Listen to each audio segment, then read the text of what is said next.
오늘은 지난주에 이어서 같은 본문을 가지고 어떤 그릇으로 쓰임받기 원하십니까? 두 번째 말씀을 함께 나누기 원합니다. 먼저 말씀을 봉독하겠습니다.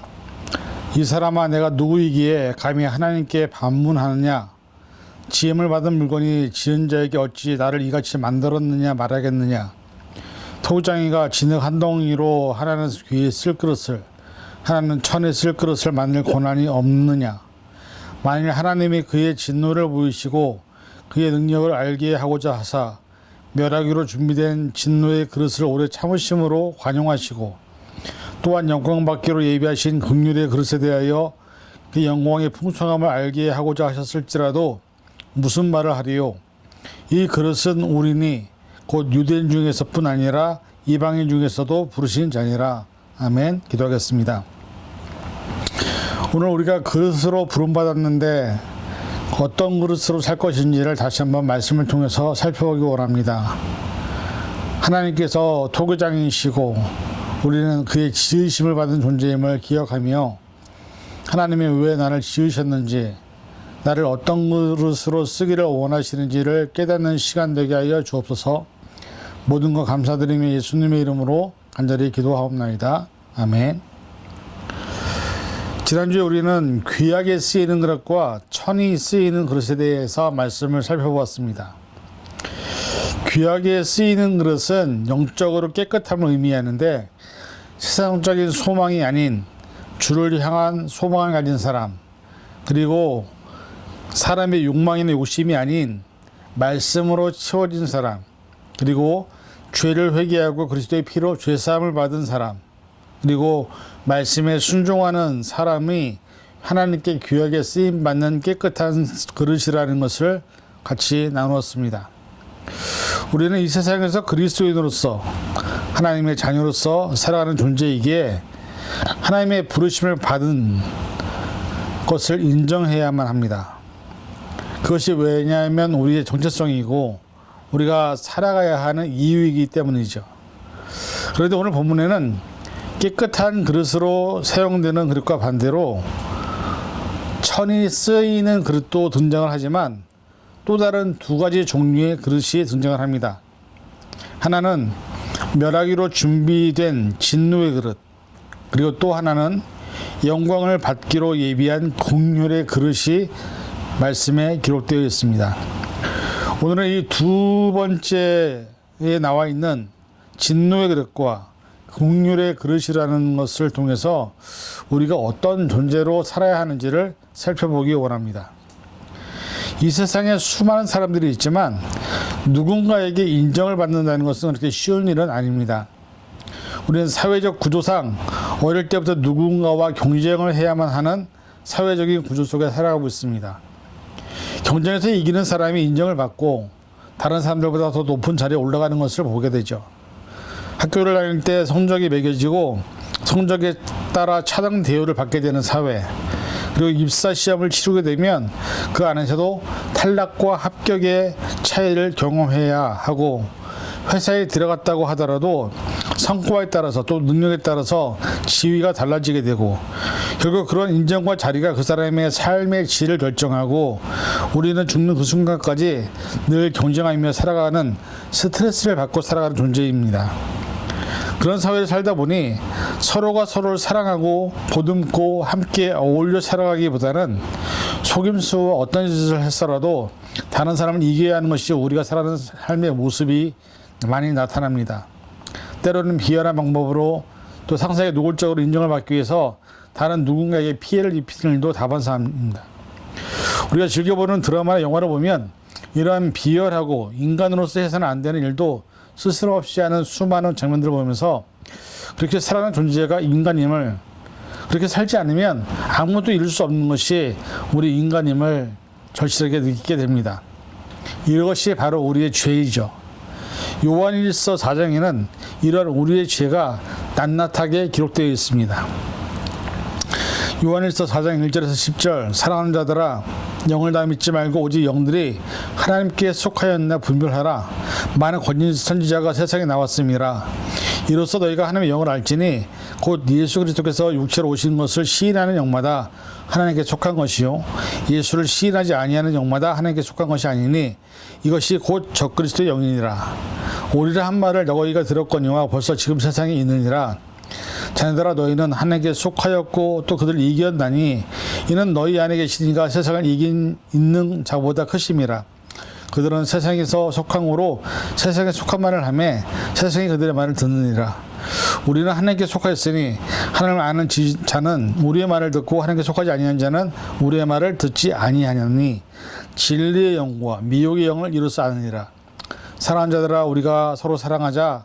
사랑은 하나님께 속한 것이니 사랑하는 자마다 하나님께로부터 나서 하나님을 알고 사랑하지 아니하는 자는 하나님을 알지 못하나니 하나님은 사랑이심이라. 하나님의 사랑이 우리에게 이렇게 나타난 바 되었으니 하나님이 자기의 독생자를 세상에 보내심은 그로 말미암아 우리를 살리려 하심이라. 사랑은 여기 있으니 우리가 하나님을 사랑한 것이 아니요 하나님이 우리를 사랑하사 우리의 죄를 속하기 위하여 화목제물로 그의 아들을 부르셨습니다. 이 말씀을 보면 인간들이 살아갈 방법과는 전혀 다른 방향과 방법을 하나님은 우리에게 제시합니다. 그것은 뭐냐? 하나님 안에서 하나님의 뜻에 합당한 삶을 사는 것이고 하나님의 영을 분별하라는 것이죠. 이 말씀에 따라서 우리가 사실은 진노의 그릇으로 존재할 것인지 아니면 긍휼의 그릇으로 존재할 것인지를 결정하게 된다고 말씀하고 있습니다. 이 말씀을 지키는 사람은 하나님의 긍휼의 그릇으로 인정이 될 것이지만 이 말씀을 인정하지 않고 받아들이지 않는 사람은 진노의 그릇으로 살게 될 것입니다. 그래서 오늘 이 시간 우리가 진노의 그릇과 긍휼의 그릇을 살펴보면서 우리는 과연 지금 현재 어떤 그릇으로 존재하는지를 먼저 살펴보기 원합니다. 첫째, 오늘 본문 22절에 보면 준비된 진노의 그릇이 있다고 얘기하고 있습니다. 이 진노의 그릇들은 그리스도를 통한 하나님의 구원의 은혜와 사랑을 거부한 사람들, 불신앙의 길을 걸어가는 모든 사람들을 의미합니다. 어쩌면 예수님 시대에 불신앙의 길을 걸어갔던 유대인들을 가리킬 수도 있습니다. 그들은 토기장이 되신 하나님의 정성이 다하여 빚은 그릇들이지만 그럼에도 불구하고 나와 보니 우리가 그릇을 구울 때 불 도가니에 넣고 굽게 되는데 거기에는 때로는 불량품들이 나오게 되는 것이죠. 진정한 도예가들은 자신이 아무리 정성을 들이고 도자기를 만들었다 할지라도 불 도가니에서 나온 불량품들은 미련 없이 부셔버리는 모습을 보게 됩니다. 왜냐하면 자신의 명예와 자신의 어떤 명성을 몫이하기 때문이죠. 그런데 본문에 보면 토기장이 되신 하나님은 그런 진노의 그릇에 대해서 오래 참으심으로 관용하신다고 말씀하고 있습니다. 왜냐하면 그들이 아까워서가 아닙니다. 공의의 속성에 비춰보면 아무리 정성이 담긴 그릇이라도 파괴하는 것이 정상이지만 그럼에도 불구하고 하나님이 그들을 당장 없애지 않는 것은 그들을 하나님 나라로 또 회개하여 구원에 참여하기를 바라시기 때문에 끝까지 참으신다고 얘기하고 있습니다. 성경에서 하나님께서 인간의 죄악을 보시면서 오래 참으신 기록이 수없이 많이 나옵니다. 그중 대표적인 사건이 있다면 노아의 방주 직전 그리고 소돔과 고모라를 불로 멸망하기 전에 하나님이 얼마나 오래 참으셨는지 성경은 기록하고 있습니다. 창세기 6장 5절에서 13절 여호와께서 사람의 죄악이 세상에 가득함과 그의 마음으로 생각하는 모든 계획이 항상 악한 뿐임을 보시고 땅 위에 사람 지으셨음을 한탄하사 마음에 근심하시고 이르시되 내가 창조한 사람을 내가 지면에서 쓸어버리되 사람으로부터 가축과 기는 것과 공중의 새까지 그리하리니 이는 내가 그들을 지었음을 한탄함이니라 하시니라. 그러나 노아는 여호와께 은혜를 입었더라. 이것이 노아의 조본이라. 노아는 의인이요 당대 완전한 자라. 그러나 하나님과 동행하였으며 세 아들을 낳았으니 셈과 함과 야벳이라. 그때에 온 땅이 하나님 앞에 부패하여 포악함이 땅에 가득한지라. 하나님이 보신즉 땅이 부패하였으니 이는 땅에서 모든 혈육 있는 자의 행위가 부패함이더라. 하나님이 노아에게 이르시되 모든 혈육 있는 자의 포악함이 가득함으로 그 끝날이 내 앞에 이르렀으니 내가 그들을 땅과 함께 멸하리라 말씀합니다. 하나님은 태초에 천지를 만드신 후에 세상의 모든 것을 보시면서 하신 말씀이 뭐였냐? 심히 보시기에 좋았더라라고 하고 있습니다. 그러나 얼마 안 된 창세기 6장에선 사람 지으셨음을 한탄하사라고 얘기하면서 모든 지면에서 모든 생물들을 다 없애겠다고 말씀을 하십니다. 소돔과 고모라를 유황불로 심판하실 때에도 이러한 상황들이었습니다. 아브라함의 조카 롯이 살고 있는 소돔과 고모라에게 천사를 보내요. 그의 가족을 구원하신 장면에서 이렇게 기록합니다. 창세기 19장 12에서 14절. 그들에 대한 부르짖음이 여호와 앞에 크므로 여호와께서 이곳을 멸하시려고 우리를 보내셨나니 우리가 멸하리라. 롯이 나가서 그 딸들과 결혼을 사이되게 말하 이르기를 여호와께서 이성을 멸하실 터이니 너희는 일어나 이곳에서 떠나라 하되 그의 사위들은 농담으로 여겼더라. 동틀 때의 천사가 롯을 재촉하여 이르되 일어나 여기 있는 내 아내와 두 딸을 이끌어내라. 이성의 죄악 중에 함께 멸망할까 하노라. 그리고 그 후에 창세기 19장 24절에서 25절. 여호와께서 하늘 곧 여호와께로부터 유황과 불을 소돔과 고모라에 비같이 내리사 그 성들과 온 들과 성에 거주하는 모든 백성과 땅에 난 것을 다 엎어 멸하셨더라. 하나님께서는 불의한 자들에게도 자비를 베푸사 인내하시는 것은 그들에게 회개의 기회를 주기 위함입니다. 그런데 이런 사실을 사람들이 다 인정하지 않고 불순종해서 천사의 말을 듣지 않았다고, 그리고 결국 심판이 이르렀습니다. 예수님이 오셨던 시대에도 유대인들은 그리스도를 부인하고 다른 메시아를 기다리고 있었고, 불신자들은 하나님의 심판이 어디 있느냐고 교만하게 목을 세우고 악행을 했던 것을 보게 됩니다. 하나님의 인내와 관용이 영원히 계속되는 것은 아닙니다. 하나님의 인내에도 한계가 있습니다. 하나님이 당신을 오래 참으심으로 불구하고도 인내와 관용을 통해서 끝까지 듣지 않는 자들을 벌하시고 죄를 물으시는 장면은 바로 심판으로 임하게 되는 것입니다. 오늘 어쩌면 우리가 이렇게 하나님 앞에서 수많은 선지자와 목회자를 통해서 말씀을 들었음에도 불구하고 우리가 하나님께 돌아가지 않는다면, 또 노아의 방주 때처럼 복음을 외치는 수많은 사람들을 비난하고 경고를 믿지 않는다면 저와 여러분들은 불이나 물로 때로는 하나님의 심판 앞에 언젠가는 서게 될 것을 성경은 경고하고 있습니다. 성도들은 죄를 멀리하고 두려고 떨리는 마음으로 구원을 이루어가야 합니다. 마음이 죄로 다져져서 각박한 상태가 되지 않도록 회개를 늘 해야 합니다. 하나님께서 인내하는 그 기간에 불신자들을 전도하여 하나님의 심판에서 구원받도록 우리를 부르셨다는 사실을 잊지 말아야 합니다.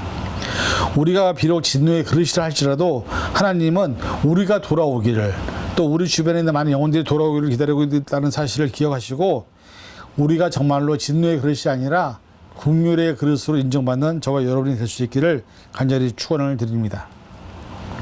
두 번째는 오늘 본문 23절에 영광받기로 예비하신 바 긍휼의 그릇이 나옵니다. 이 그릇은 구원받은 성도들을 가리킵니다. 성도들은 이미 믿음으로 예수님을 구주로 인정하고 십자가의 보혈로 말미암아 구원을 받았으며, 그것을 믿기 때문에 하나님과 교제하고 성령의 인도를 받고 하나님을 아버지라고 부르는 영광을 누리고 있습니다. 그러나 아직도 완전한 구원을 받지 못한 상태인 것을 얘기합니다. 그래서 사도 바울은 우리 성도들은 영광 받기로 예비된 그릇이라고 표현하고 있는 것입니다. 우리가 죄로 가득한 존재로 태어납니다. 그래서 어릴 때부터 누가 시키지 않아도 거짓말을 하게 되고, 자기 방어를 위해서라면 다른 누군가를 무너뜨리는 모습들을 아이들의 모습에서도 많이 보게 되죠. 그런 죄성은 우리의 삶의 많은 부분을 사람들과 관계를 망가뜨리고 서로에게 상처를 주는 모습으로 살게 되는 것입니다. 이런 삶을 사는 우리가 영광을 받을 긍휼의 그릇이 된다는 것은 불가능합니다. 그리고 이러한 인정은 우리가 하는 것이 아니라 하나님의 은혜 가운데서 하나님이 우리에게 주셔야만 가능한 것입니다. 갈라디아서 5장 19절에서 21절. 육체의 일은 분명하니 곧 음행과 더러운 것과 호색과 우상 숭배와 주술과 원수 맺는 것과 분쟁과 시기와 분냄과 당짓는 것과 분열함과 이단과 투기와 술취함과 방탕함과 또한 그와 같은 것들이라. 전에 너희에게 경계한 것 같이 경계하노니 이런 일을 하는 자들은 하나님의 나라를 유업으로 받지 못할 것이요. 마가복음 7장 21절에서 23절. 속에서 곧 사람의 마음에서 나오는 것은 악한 생각, 음란, 도둑질과 살인과 간음과 탐욕과 악독과 속임과 음탕과 질투와 비방과 교만과 우매함이니 이 모든 악한 것이 다 속에서 나와서 사람들을 더럽게 하느니라. 이것이 우리의 인간의 본성입니다. 그런데 어떻게 우리가 긍휼의 그릇이 될 수 있겠습니까? 이러한 인간의 죄성이 있음을 우리가 인정하지 않을 수 없습니다. 그러나 하나님께서는 우리가 이렇게 살지라도 오늘 본문에 말씀하신 것처럼 영광 받기를 원하신다고 얘기하고 있습니다. 그리고 긍휼의 은혜로 우리를 구원하기를 원하시는 하나님의 절대 주권을 말씀하고 있습니다. 하나님의 선택이나 구원은 하나님의 절대 주권에 속한 것입니다. 우리가 판단할 것이 아니라는 것이죠. 그래서 우리가 오늘 살아갈 때 내 마음대로 되지 않는다고 불편할 것이 아니라 하나님의 섭리를 믿고 모든 상황 속에서 감사하는 믿음이 우리에게 있어야 하는 것입니다. 우리가 흔히 말하는 것처럼 우리는 천국을 향해 가는 순례자입니다. 즉 구원의 약속을 받은 하나님의 자녀들입니다. 그러나 약속을 받았다고 해도 모두가 구원에 이르는 것은 아니죠. 우리가 잘 아는 것처럼 만약에 예를 들어서 여러분들에게 어디 여행을 가고 싶었다고 해서 여러분들에게 그 나라에 갈 수 있는 비행기 티켓을 있다고 한번 생각해 보시기 바랍니다. 그러나 티켓만 손에 쥐고 있다고 해서 그 나라에 가는 것일까요? 내가 지내고 있는 현재 집에서 출발도 해야 하고요. 비행기를 타기 위해서 공항으로 가는 과정, 택시를 타든 버스를 타든 지하철을 타든 어떤 교통수단을 통해서도 공항까지 가야 합니다. 그리고 탑승에 필요한 여권과 티켓이 있어야 합니다. 출국 심사를 거치고 비행기를 타야만 내가 원하는 목적지에 도착을 하게 되는 것이죠. 이런 과정이 성경에도 분명히 드러나 있습니다. 모세를 통하여 하나님은 젖과 꿀이 흐르는 가나안 땅을 약속하셨습니다. 이스라엘 백성들은 모세를 통하여 또 하나님의 역사를 통해서 10가지 재앙을 통해서 출애굽을 시키십니다. 겨우 집을 떠난 상황이었죠. 그런데 가는 40년 내내 하나님은 이스라엘 백성들에게 피난분을 채워주셨습니다. 홍해도 가르셨고 백성들을 쫓는 애국 군대도 수상시키셨고 목이 마르면 물도 주었고 옷이 헤어지지 않게 낮에는 구름 기둥으로 밤에는 불 기둥으로 또 고기로 원하면 만나와 메추라기를 주셨습니다. 그러나 그들의 입에서는 늘 차라리 애굽에서 죽을 걸 괜히 따라 나와서 고생만 한다고 불평과 원망만 하였습니다. 광야에서 죽는 것이 더 낫다라고 하는 원망 섞인 소리를 하나님 들으시고 그렇게 많은 인원이 출애굽을 해서 40년이 지나는 동안 결국 1세대는 광야에서 모두 그들이 원하는 대로 죽었습니다. 그리고 광야에서 태어난 세대들과 믿음으로 순종했던 여호수아 갈렙만 약속한 가나안 땅에 들어가는 모습을 우리는 성경을 통해서 보게 됩니다. 지금 우리도 똑같은 성화의 과정, 출애굽의 과정을 지내고 있습니다. 예수님을 구주로 영접하고 고백한 우리 모두에게는 구원의 약속을 주셨습니다. 그러나 구원에 이르는 과정은 쉬운 것이 아닙니다. 철로 요정의 순례자처럼 성화의 과정, 즉 죄성을 가지고 있지만 그 안에서 하나님의 우리를 부르시는 그날까지 우리는 늘 죄와 싸워야 하고 악한 영혼과 전쟁을 해야 합니다. 그래서 말씀을 지키고 순종하는 삶을 선택하고 결정할 때 우리가 하나님 나라에 가게 된다는 것입니다. 이 모든 과정을 보고 계시는 하나님께서 우리의 삶을 통해 영광 받으시게 되는 것이고 그 모든 과정을 이겨낸 우리에게 긍휼의 마음으로 구원을 주시는 것입니다. 중요한 것은 이 모든 과정에 출애굽한 이스라엘 백성들과 함께 하셨던 임마누엘 하나님이 지금도 저와 여러분과 함께 하고 있다는 사실을 잊지 말아야 합니다. 왜냐하면 하나님은 우리를 절대로 포기하지 않으시고 놓지 않으시고 끝까지 우리와 함께 하시는 임마누엘 하나님이시기 때문입니다. 여러분 집을 떠나면 고생이라고 얘기합니다. 편안하고 안락하고 나에게 이미 익숙한 환경에서 벗어나 새로운 상황과 환경으로 간다는 것은 결코 쉽지 않지만 그 미래에 하나님께서는 우리를 위한 처소를 예비하셨다고 성경은 기록하고 있습니다. 요한복음 14장 1절부터 3절 너희는 마음에 근심하지 말라 하나님을 믿으니 또 나를 믿으라 내 아버지 집에 거할 것이 많도다 그렇지 않으면 너에게 일렀으리라 내가 너희를 위하여 거처를 예비하러 가노니 가서 너희를 위하여 거처를 예비하면 내가 다시 와서 너희를 내게로 영접하여 나 있는 곳에 너희도 있게 하리라.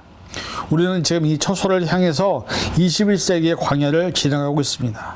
물론 쉽지 않고 어려운 길이지만 우리의 구원을 위하여 긍휼의 그릇으로 인정하시는 그 하나님의 앞에 서 있음을 한시도 잊지 말아야 합니다.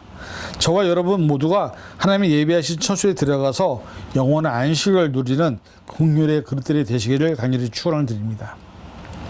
결론입니다. 오늘은 진노의 그릇과 긍휼의 그릇에 대한 부분을 살펴보았습니다.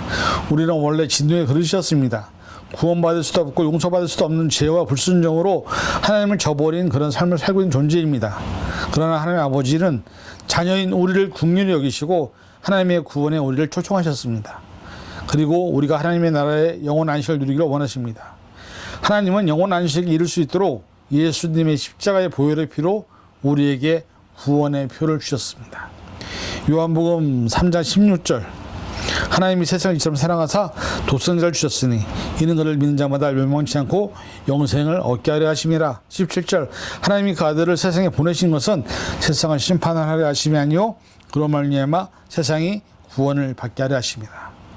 이 말씀을 통해 우리가 모두 구원에 이르는 하나님의 마음을 깨달아서 저와 여러분들이 긍휼의 그릇들이 되시기를 간절히 축원을 드립니다. 기도하겠습니다. 하나님 감사합니다. 진노의 그릇이었던 우리들을 구원하시기 위해서 긍휼의 그릇으로 우리를 기다리시는 하나님, 우리가 이제는 긍휼의 그릇이 되어서 하나님이 예비하신 영원한 안식의 그 처소에 들어가기를 원합니다.